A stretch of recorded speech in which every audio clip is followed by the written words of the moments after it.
চলো একটা কথা তোমাদের ফার্স্টে ডাউটটা ক্লিয়ার করি। যে সমস্ত ছাত্রদের আমার ভিডিওটা দেখছো, কবে টাকা পাবো সেই সংক্রান্ত জিনিস জানার জন্য দাদা আমার অ্যাপ্লিকেশান কি রিজেক্ট হয়ে যেতে পারে? দাদা আমাদের ব্যাঙ্ক অ্যাকাউন্টে অ্যাকচুয়ালি কি এতদিন ধরে আমাদের অ্যাপ্রুভ হয়ে পড়ে আছে, কোনো কিছু স্টেটমেন্ট কোনো পরিবর্তন নেই। দাদা আমাদের অলরেডি ফরওয়ার্ড বাই এইচওয়াই হয়ে পড়ে আছে, কোনো পরিবর্তন নেই।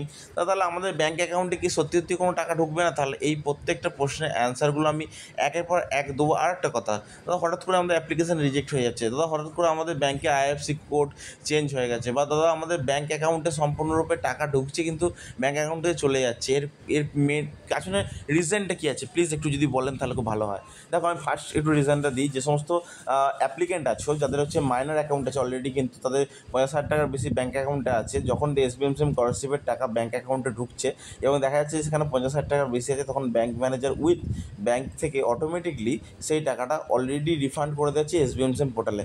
তখন তারা কী করবে সেটা ভালোভাবে প্রথমে ব্যাপারটা শুনে নাও, যদি তোমার হয়ে থাকে খুব ভালো কথা।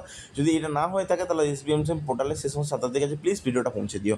তো তারা কী করবে, অলরেডি ফার্স্ট কাজ করবে যে একটা মেল করবে, ঠিক আছে, মেলের মাধ্যমে সমস্ত কিছু করবে। আর যদি মেল না করতে পারো তো একটা কাজ করবে, সেটা হচ্ছে সাধারণত এসবিএমসিএম পোর্টালে তুমি ডাইরেক্টলি সমস্ত কিছু ডকুমেন্ট নিয়ে চলে যাবে। ঠিকই শুনেছো, সমস্ত কিছু ডকুমেন্ট নিয়ে চলে যাবে এবং ব্যাংকের কাছ থেকে একটা ম্যানেজারের কাছে ডিক্লারেশন ফর্ম নেবে, সেলফ ডিক্লারেশন ফর্ম এইচওডির কাছ থেকে সাইন করাবে, প্রত্যেকটা ডকুমেন্ট নেবে, নিয়ে চলে যাবে বিকাশ ভবনে। বিকাশ ভবন কোথায়? করুণাময়ীর একদম বুক ফেয়ার যে গ্রাউন্ড আছে, বুক ফেয়ার গ্রাউন্ডের একদম সামনে, মানে 10 মিনিটেরও নয়, মানে 10 পা না 20 পা হাঁটা পথ চলে যাবে। আশা করি তোমাদের সমস্যার সমাধান হয়ে যাবে। তা না হয় তোমাকে চেক প্রোভাইড করে দেবে বা তোমার ব্যাঙ্ক অ্যাকাউন্টে টাকা ঢুকিয়ে দেবে অর ফান্ড অ্যাভেলেবেল হলে। সেকেন্ড ব্যাপারটা, দাদা ফান্ড অ্যাভেলেবেল কবে নাগাদ হতে পারে? এই প্রশ্নের অ্যান্সার আমি বলছি 20 থেকে 25 তারিখ নাগাদ ফান্ড অ্যাভেলেবেল হবে। কিন্তু কারা টাকা পাবে এটা কিন্তু মেন প্রশ্ন। তোমরা সকলেই বলবে দাদা আমি কবে টাকা পাবো, কবে টাকা পাবো। এইটাই সবথেকে বড় ভুল করো। আগে তোমাদের স্ট্যাটাসের পরিবর্তন একের পর এক স্টেপ হোক, তারপরে তো টাকা পাবে। ধরো আমি তোমাকে বলে দিলাম যে তুমি কালকে টাকা পাবে, কিন্তু তোমার অ্যাপ্লিকেশন স্ট্যাটাসটা আমি জানলাম না, তাহলে তো এটা ভুল বলা হচ্ছে, তাই না? তোমাকে আগে ফার্স্টে বুঝতে হবে তোমার অ্যাপ্লিকেশন স্ট্যাটাসটা কোন স্টেজে আছে, ফরওয়ার্ড বাই এইচওয়াই, নাকি সাবমিটেড, নাকি অ্যাপ্রুভ, নাকি স্যাংশন, নাকি স্কলারশিপ অ্যামাউন্ট ডিসবার্স ডেট, নাকি ক্লেম মেসেজ অলরেডি তোমার ব্যাঙ্ক অ্যাকাউন্টে চলে এসেছে। তারপরে তোমার ফান্ড অ্যাভেলেবেল নিয়ে কাজ, তার আগে তোমার কোনো কাজ নেই ফান্ড অ্যাভেলেবেল নিয়ে। এরপর যে বিষয়টা নিয়ে আমি কথা বলবো, খুবই গুরুত্বপূর্ণ বিষয়, অ্যাপ্লিকেশান হঠাৎ করে আমাদের রিজেক্ট হয়ে যায় সব কিছু ঠিকঠাক থাকার কারণ। তো আমি এখন কী করব একটা কথা বলে রাখি, যে সমস্ত স্টুডেন্টের অ্যাপ্লিকেশানের নিচের দিকে যদি কোনো কিছু রিজন দিয়ে দেয়া থাকে তাহলে মনে করবে তোমাদের অ্যাপ্লিকেশান সম্পূর্ণরূপে রিজেক্ট হয়ে গেছে। যদি এই কথাটা লেখা থাকে, বিভিন্ন রিজন উল্লেখ করে দেওয়া থাকে, তাহলে ভাবে অ্যাপ্লিকেশান রিজেক্ট হয়ে গেছে। আদারওয়াইজ তোমাদের অ্যাপ্লিকেশান কোনো মতেই রিজেক্ট হয়নি। আশা করি বোঝাতে পারলাম। এরপর যে সমস্ত স্টুডেন্ট আমাকে প্রশ্ন করবে, যাদের বড় বড় ইউটিউবার, ছোটো ছোটো ইউটিউবার, আমি তোমাদের উদ্দেশ্যে একটা কথা বলি, তোমাদের ইউটিউব চ্যানেলের প্রতি তোমরা নিজেরা মন দাও। যদি তোমাদের টাকা পেয়ে যাওয়ার কথা থাকে তাহলে তোমরা টাকা পেয়ে যাবে, আর আদারওয়াইজ টাকা পাবে না। আমি তোমাদের উদ্দেশ্যে এটা ডাইরেক্টলি বলতে এটা বাধ্য হচ্ছি যে তোমাদের মতো কিছু কিছু ইউটিউবারদের জন্যই আজকে এই সমস্ত হেল্পফুল চ্যানেল, যারা মানুষের পাশে এসে দাঁড়াতে চায়, তারা ভিডিও করতে পারে না, শুধুমাত্র তোমাদের জন্য। ঠিকই শুনেছ।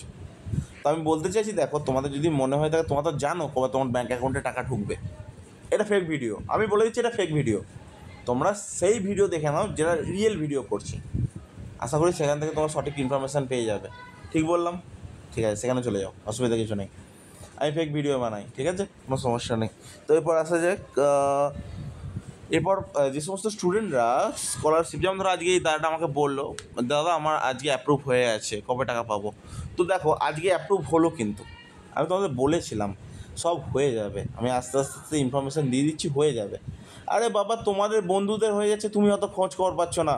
তার তো যদি সেটাই হয়ে থাকে, তোমাদের বন্ধুদের সেই জেলা যেদিন আমি বলেছিলাম টাকা যেদিন পাবে, যেদিন পাবে, দেখো তোমার খোঁজ খবর নিয়ে দেবে, তোমার বন্ধুদের টাকা ব্যাঙ্ক অ্যাকাউন্টে টাকা ঢুকে আছে, সেদিন তোমার টাকা ঢোকেনি। সমস্যাটা তোমাদের নিজেদের, যে নিজেদের সেই দিনকে ধরো ওই জেলার মধ্যে যদি এরকম হয় ফান্ডটা ডিস্ট্রিবিউট করছে, ধরো দেখা গেলো তোমাদের পাশের বাড়ির বন্ধুটাকে দিল, তোমাকে দিল না, সেখানে আমি কি করতে পারি বলবে? সেদিন টাকা তোমাদের জেলায় ঢোকার কথা, সেটা আমাকে ইনফরমেশান পেলাম, তোমাকে ইনফরমেশান দিয়ে দিলাম। তোমারও পাওয়ার কথা, কিন্তু তোমার বদলে তোমার বন্ধুকে দিয়ে দিল। তুমি কিছু করতে পারবে কি? একই সময় অ্যাপ্লিকেশান করেছে, একজন টাকা পেয়ে গেল, একজন 7 মাস পর টাকা পেলো। কিছু করতে পারবে কি? এটা তোমাদের লাক ফেভার করে, এখানে কিছু করার থাকে না।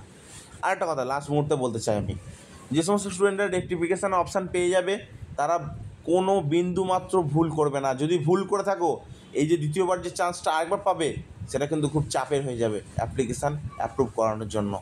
আর একটা কথা ভালোভাবে বলছি, প্রত্যেকটা ডকুমেন্ট, রিকোয়ার্ড ডকুমেন্ট কিন্তু সুন্দরভাবে আপলোড করবে SBMSM পোর্টালে। যদি ভুল করে থাকো, আদারওয়াইজ তোমাদের কোনো রকম কোনো চান্সেস কিন্তু তোমরা পাবে না, কারণ হাতে আর সময় নেই। ধন্যবাদ।